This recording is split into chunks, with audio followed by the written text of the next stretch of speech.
हरिओम दोस्तों, मैं योग गुरु डॉक्टर अमित अग्रवाल अपने YouTube चैनल में आप सभी दर्शकों का स्वागत करता हूं। आज आप लोगों के लिए बड़ी ही सुंदर एक प्रेरणादायक प्रसंग।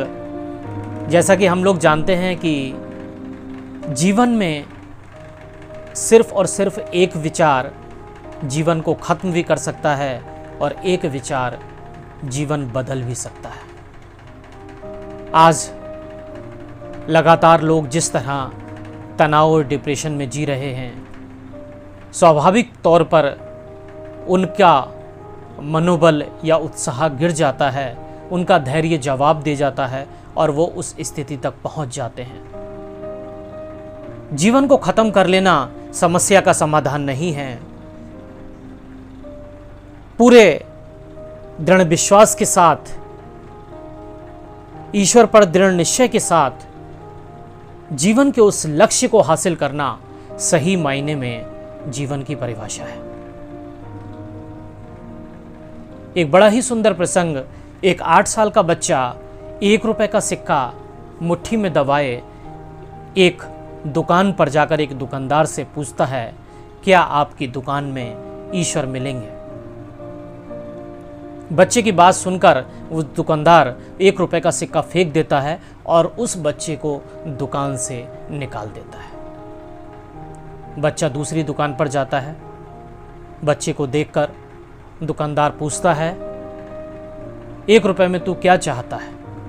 बच्चे का वही जवाब, क्या आपकी दुकान में ईश्वर मिलेंगे? वो दुकानदार भी बच्चे को दुकान से निकाल देता है। इस तरह लगातार बच्चा एक दुकान से दूसरी दुकान से तीसरी दुकान चक्कर लगाता रहता है। करीब 40 दुकानों के चक्कर लगाने के बाद जब वो एक वृद्ध सज्जन की दुकान पर पहुंचता है तो वही बात वृद्ध सज्जन उस बच्चे से पूछते हैं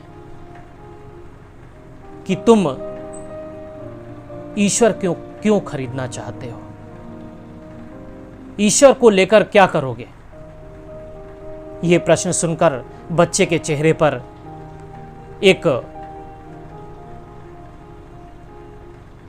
उत्साह आता है, ऊर्जा मिलती है और वो बच्चा कहता है कि मेरी माँ जो दिन भर काम करके मुझे खाना खिलाती है, आज वो अस्पताल में है।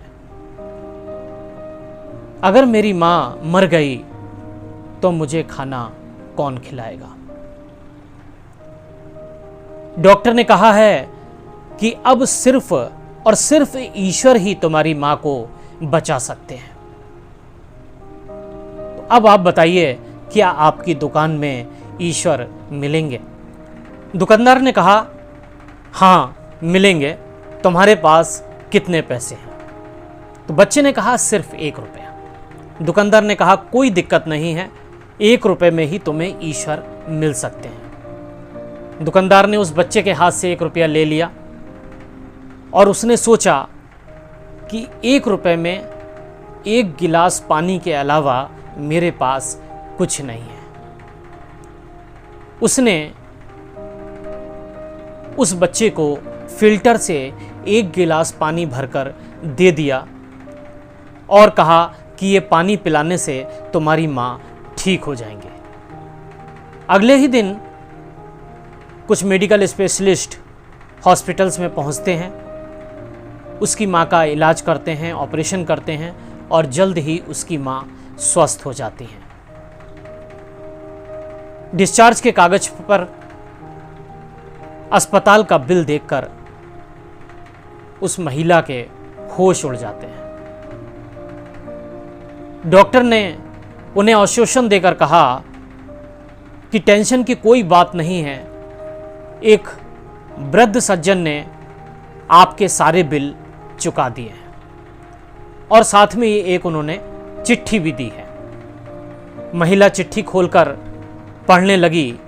उसमें लिखा था कि मुझे धन्यवाद देने की कोई आवश्यकता नहीं है, क्योंकि आपको तो स्वयं खुद ईश्वर ने बचाया है।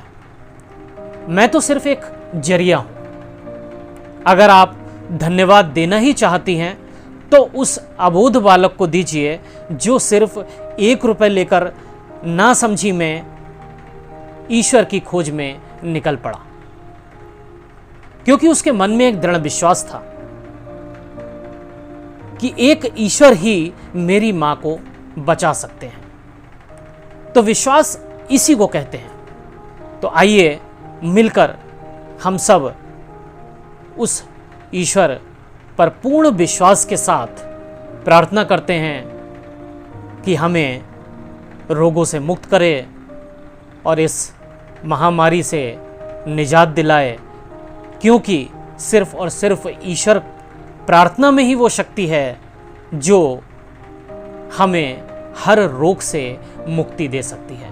सर्वे भवन्तु सुखिना, सर्वे सन्तु निरामया, सर्वे भद्राणि पश्यन्तु, माँ कश्चिद दुख भाग भवेत्। ओम शांति शांति शांति। प्रसंग आप लोगों को अच्छा लगा हो, लाइक करिए, शेयर करिए और सभी लोगों को धन्यवाद।